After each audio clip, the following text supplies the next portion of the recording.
Let me ask you something. Have you ever walked into one of your classrooms and seen students busy, papers moving, Chromebooks open, anchor charts up, and still had this little nudge in your spirit that said, I'm not sure that they're actually learning? That tension right there, that's the difference between just good old activity and actual growth.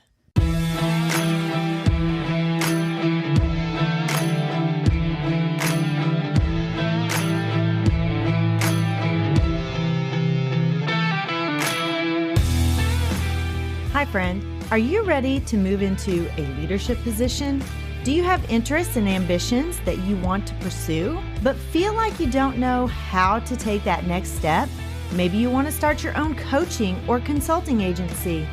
I'm Mel, and I help educators define their career path through correct mindset, knowing your options, and getting prepared for your career transition. I will show you how to level up your leadership skills, share your expertise in a new way, create impact on a larger scale, and put your leadership in motion.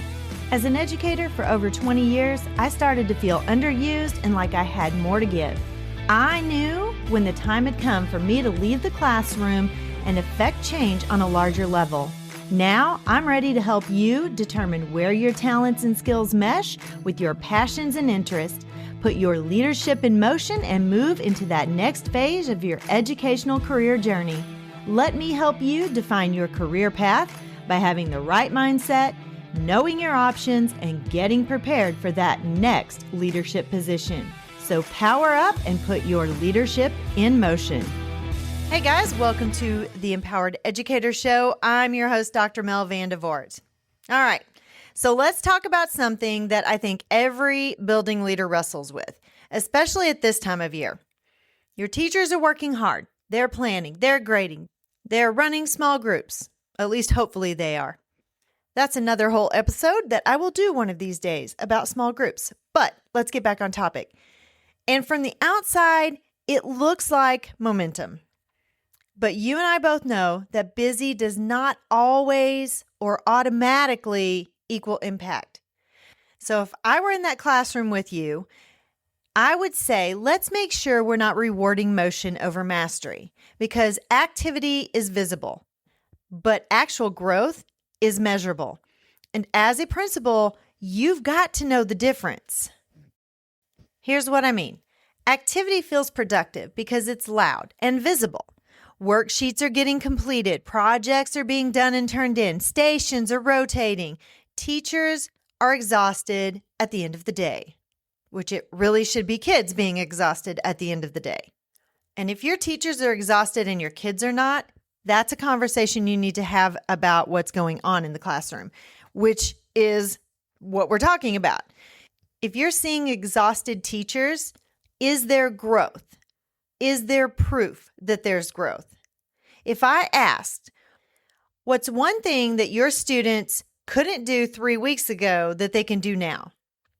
And where's the data that shows that conceptual understanding? Can students transfer this skill to a new situation? That's where this conversation shifts. As a leader, you don't just ask, did this lesson go well? You ask, what changed in student understanding because of this lesson? Now that's the leadership move.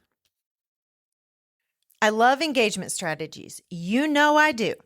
But kids being excited is not the finish line. Students can be laughing, be collaborating, be moving, and be participating and still not deeply understand the content. So when you're in walkthroughs, shift your lens from, are students doing something, to, what are students saying, writing, and explaining? When I am in a classroom, guys, I am asking kids, what are you doing? What are you supposed to be doing? What are you understanding about this lesson? What are you supposed to know at the end of this lesson? Mastery shows up in student language. If they can explain it, if they can defend it, if they can apply it, now you're looking at growth. And that's what we need to be measuring. So here's something I want you to notice in your building. When teachers are stuck in activity mode, or what we like to call performance mode, they're constantly tired. Why? Because they're managing tasks and then probably behaviors. But when teachers see real growth in their students, that fuels them.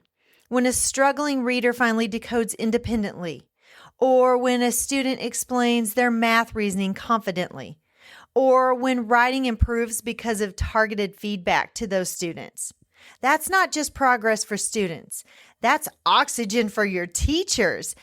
That's fuel for them. I loved it when I saw true learning, when the kids were like, I got it. That was so good for me as a teacher. It felt so good and so rewarding. So your job as a principal is to move that conversation from what are you doing next week to show me the evidence that you have that what you did with this last lesson worked. That shift alone can change culture. So here's the heart of it, guys. Activity is about movement, but growth is about transformation. As a building leader, you set the expectation for what matters. If you don't know the data, if you don't understand the data, if you don't know what's happening in the classrooms, it shows that you're not invested. If you celebrate busyness, you'll get more busyness. But if you celebrate measurable growth, you'll get intentional instruction. And the truth, guys, your school doesn't need more activity. I'm sure it's got plenty of it. I'm in the halls in my building and I see that. Kids are out there, they're high-fiving each other, they're talking in the halls.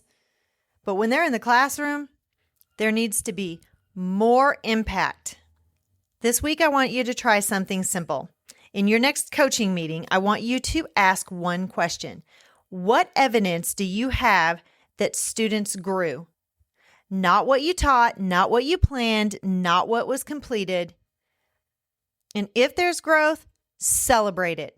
If there hasn't been growth, then you need to be in the classroom more often. You need to know what's happening. You need to give one bite-sized piece of real-time feedback and then follow up the next week. And you need to be having these conversations whole group as well, because you're going to learn a lot about where your culture really is. And when teachers hear other teachers talking about real growth, they're not going to want to be left behind. You don't have to know everything to lead well, guys, but you do have to decide what you're going to measure. And when you measure growth, not just activity, you build a school that's not just busy, it's transformative. And that's the kind of leadership that leaves a legacy. And remember, guys, keep going that extra mile to motivate, inspire, lead, and empower your teachers. Have a great weekend. Bye-bye.